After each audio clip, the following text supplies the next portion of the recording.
Сайн байцгаана уу сурагчдаа. Өнөөдрийн хичээлээр багш нь өмнөх телехичээлүүдээс та бүхний ойлгохгүй байсан нотны цэгийн тухай давтан баттан орохоор бэлтгэлээ.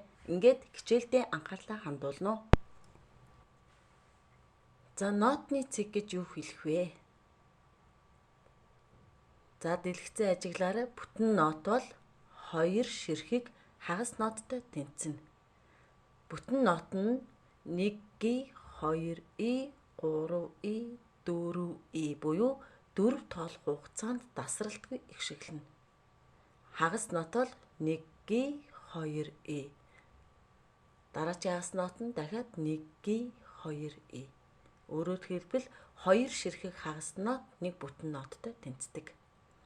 За тэгвэл цэгтэй бүтэн нот хэдэн хагас ноттой тэнцэх вэ гэдгийг одоо бүгдээрээ ажиглая. Сайн ажиглаарай хүүхдүүдээ. Хэдэн бүтэн нот хагас ноттой тэнцсэн? 3 ширхэг хагас ноттой. За эндээс харахаар цэггүй бүтэн нотнууд юугаараа ялгаатай байна вэ гэдгийг та нар олоод ажиглалчлаа. Цэгтэй бүтэн нот бол цэггүй бүтэн нотноос нэг ширхэг хагас нотоор илүү байна. Тэгвэл энэ нотны цэг гэдэг маань юуг хэлэх вэ гэхээр нотыг уртсгадаг тэмдэглэгээ. Яаж уртсгах вэ? Тухайн нотыг түүний хагасаар уртсгана. За тэгвэл та нар ажиглаараа багш нь цэгийн доор 1 2 и гэд бичсэн байна. Тэгвэл энэ ямар нотны хэмжээ вэ? Хагас нотны хэмжээ. Тэгвэл түүний хагасаар гэхээр бүтэн нот 2 ширхэг хагас ноттой тэнцдэг чинь хагас нь гэхээр 1 ширхэг хагас ноттой тэнцэнэ. Тэгэхээр цэгтэй бүтэн нот бол 3 ширхэг хагас нот, цэггүй бүтэн нот 2 ширхэг хагас ноттой тэнцдэг байна. За дараагийн дасгалыг багштайгаа дахиад хамтраад хий. Хагас нот бол 1 2 гэсэн 2 гишгэн буюу 2 тоол хугацаанд гიშгэлдэг. Тэгвэл хагас нот маань ямар ноттой тэнцэх вэ гэхээр 4 ноттой 2 ширхэг 4 ноттой тэнцдэг. За 4 нот маань 1 гэж тоол хугацаанд 1 4 нот гიშгэлдэг.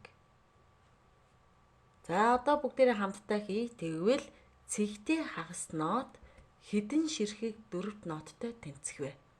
Багш нь цэгний доор 1 гэд бичсэн байна.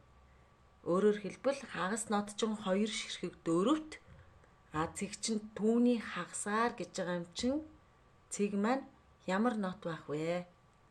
За ажиглаарай. 4 нот авах нь шүү дээ. Түүний хагасаар уртсгана гэх. Тэгэхээр цэг гэдэг маань нот уртсгах тэмдэглэгээг бөгөөд тухайн нотныхоо хагасаар уртсгадаг хэмжээ. Энийг бид бас өмнө телехичээлүүдээрээ та нар сайн ойлгохгүй байсан учраас багш нь өнөөдөр дахин энэ хичээлийг бэлтгэн оруулж байгаамаа. За одоо ээж аавтайгаа хамтраад дараах дасгалуудыг хийгээд багш руугаа явуулаарай. Нотыг ажиглаад гүйцээж бичээрэй. За 4-т нот тэнцүү 2 ширхэг 8 нот. За тэгвэл цэгтэй 4-т нот хэдэн ширхэг 8 ноттой тэнцэх вэ? Энэ цэг гэдэг маань тухайн нотныхоо хагас гэдгийг сайн ойлгоорой сурагчдаа. За энд хариултаа очиж багштаа үзүүлнэ. За 2 дугаар дасгал. 1 ширхэг 8 нот 2 ширхэг 16 ноттой тэнцдэг. Багш нь бол яг үндсэн өгөгдлийг бол та нарт хэлж өгч байна. Тэгвэл цэгтэй 8 нот хэдэн ширхэг 16 ноттой тэнцэх вэ? За 8 нотны цэг бол тухайн нотныхоо хагас гэдгийг бас алхам тутамдаа санаж яваарай сурагчдаа.